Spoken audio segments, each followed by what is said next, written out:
الرحیم قل لا اسألکم علیہ اجرا الا المودۃ فی القربى صدق اللہ مولانا العظیم وبلغنا رسولہ النبی الکریم الرؤوف الرحیم۔ گرامی قدر حضرات،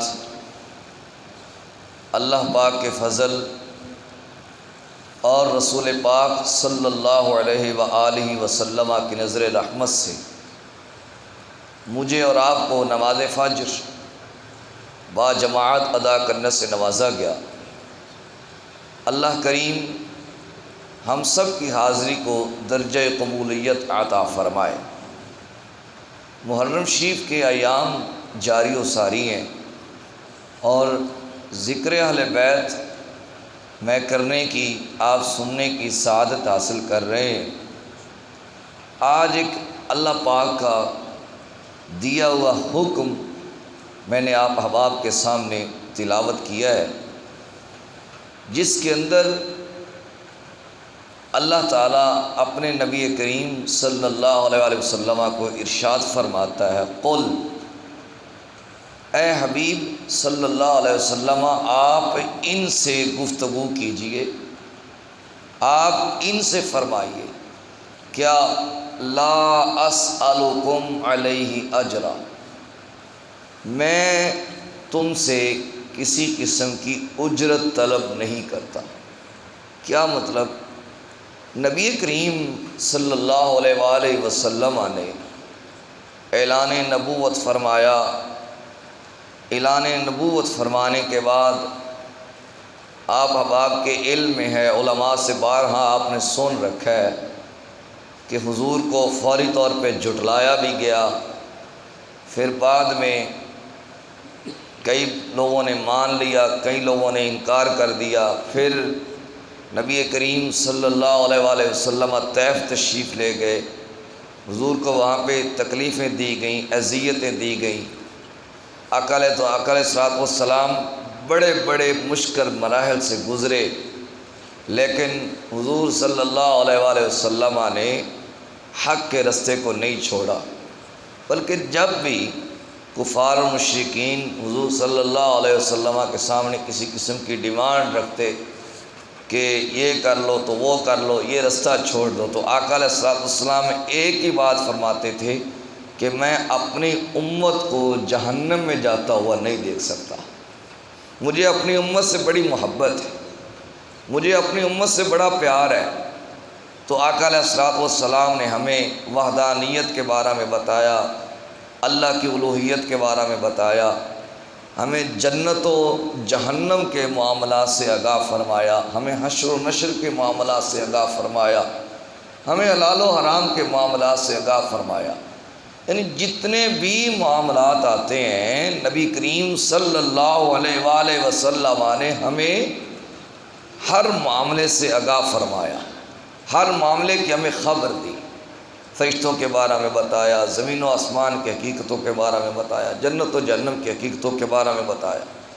لیکن اللہ تعالیٰ ارشاد فرماتا ہے، اے حبیب صلی اللہ علیہ وسلم، آپ ان سے فرما دیجئے کہ میں تم سے اس کام کی کوئی اجرت طلب نہیں کرتا، کوئی صلہ طلب نہیں کرتا۔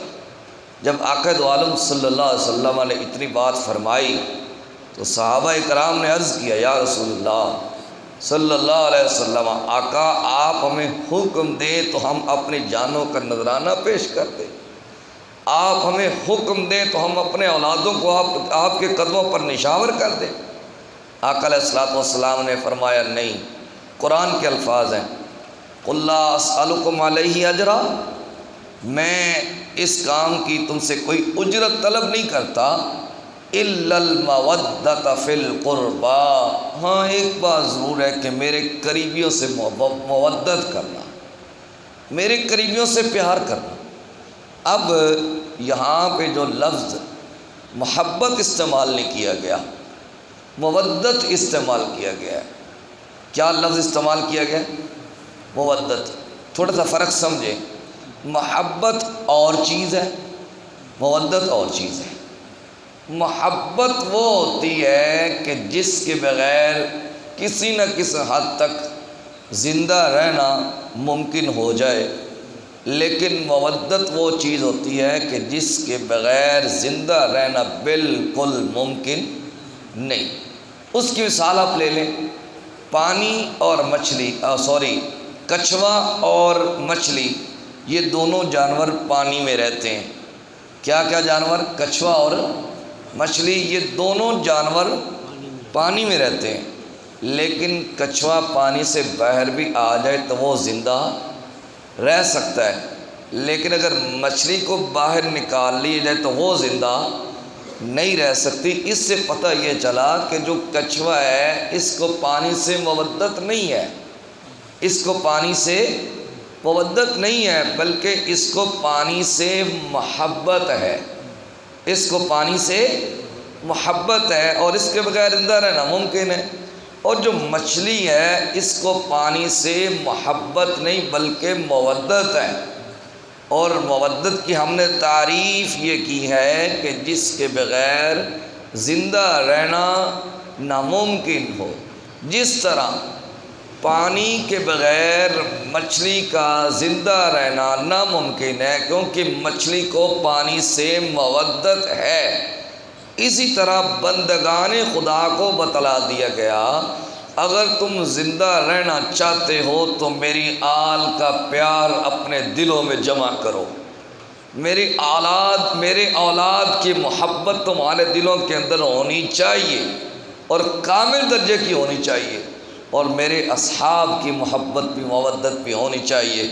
اور نبی کریم صلی اللہ علیہ وآلہ وسلم نے اپنے آل کی مثال دیتے ہوئے فرمایا میری آل کشتی نوح کی طرح ہے، میری آل کشتی نوح کی طرح ہے۔ جس طرح نوح علیہ السلام نے دین کی تبلیغ کی، کافی عرصہ 950 سال کی تبلیغ کے بعد کچھ لوگ مسلمان ہوئے، پھر آپ نے ان کے بارے میں بری دعا فرمائی، ان کے خلاف دعا فرمائی۔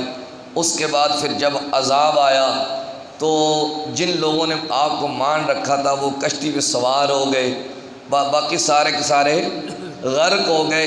اسی طرح آقا علیہ السلام نے فرمایا میری آل کی مثال کشتی نوح کی طرح ہے، جو اس کشتی کے اندر سوار ہو گیا اس کا ایمان محفوظ رہ جائے گا، اس کا ایمان بچ جائے گا۔ اور صحابہ کرام رضوان اللہ تعالی علیہم اجمعین کی مثال دیتے ہوئے آقا علیہ السلام نے فرمایا میرے صحابہ کی مثال ستاروں کی طرح ہے۔ کیا مطلب؟ کشتی بغیر ستاروں کے نہیں چل سکتی، اور اگر ستارے ہوں کشتی نہ ہو تو پھر بھی گزارا نہیں ہے، کشتی ہو ستارے نہ ہوں پھر بھی گزارا نہیں ہے۔ دونوں چیزوں کا لازم و ملزوم ہونا ہے، یعنی کشتی کا بھی ہونا ہے۔